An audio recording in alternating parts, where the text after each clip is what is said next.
രൂക്ഷമായ കടൽക്ഷോഭം മൂലം ദുരിതം അനുഭവിക്കുന്ന വാടനപ്പള്ളിയിലെ തീരപ്രദേശങ്ങൾ ജില്ലാ കളക്ടർ അടിയന്തരമായി സന്ദർശിച്ച് ആവശ്യമായ നടപടികൾ സ്വീകരിക്കണമെന്ന് മുസ്ലിം ലീഗ് ജില്ലാ vice president K A Haroon Rasheed ആവശ്യപ്പെട്ടു. വാടനപ്പള്ളി ബീച്ചിന്റെ വിവിധ ഭാഗങ്ങളിൽ കടൽ കയറി നാശനഷ്ടങ്ങൾ ഉണ്ടായതായി അദ്ദേഹം പറഞ്ഞു. വീട് നിർമ്മിക്കാൻ തറകെട്ടിയ സ്ഥലങ്ങൾ പോലും ഇപ്പോൾ കടലിനടിയിലായിരിക്കുകയാണെന്നും തുടർന്നും കടലാക്രമണം രൂക്ഷമാകാൻ സാധ്യതയുണ്ടെന്നും അദ്ദേഹം ചൂണ്ടിക്കാട്ടി.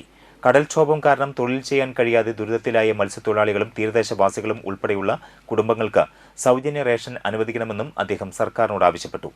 മുസ്ലിം League Vatanappally panchayat committee president P S Siddiqul Akbar, general secretary A Y Harshad, P A Muhammad Mon, B S Akbar, B A Muhammad, A A Shajahan, B S Jasheer, Mohanan, Malik Kaulath എന്നിവർ പങ്കെടുത്തു.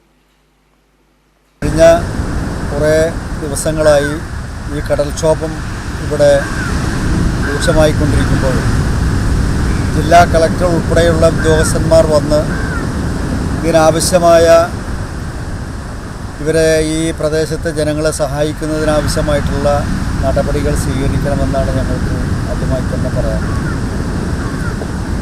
തീരദേശ റോഡ് ഏകദേശം പൂർണ്ണമായി തകർന്നു കഴിഞ്ഞു. വീടുകൾ വെക്കുന്നതിന് വേണ്ടി തറ പണിതത് ഇന്നിപ്പോൾ കിടക്കുന്നത് കടലിലാണ്. ഇവിടെ ഈ കാണുന്ന വീട് ലോണെടുത്ത് പണി തുടങ്ങി വെച്ചു. പൂർത്തീകരിക്കാനോ അതിൽ താമസിക്കാനോ ഈ വീട്ടുകാരന് കഴിഞ്ഞിട്ടില്ല.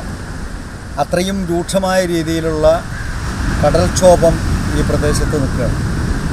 കേവലം 4 ലക്ഷം രൂപ മാത്രം കഴിഞ്ഞ ഗവൺമെൻറ് കാലഘട്ടത്തിൽ അനുവദിക്കുകയും ഏകദേശം ഒരു 5 മീറ്റർ ദൂരം മാത്രം, വളരെ ചുരുങ്ങിയ സ്ഥലം മാത്രം, 15 മീറ്റർ മാത്രം കല്ലിട്ട് ആ ഭാഗം സംരക്ഷിക്കുകയുണ്ടായി.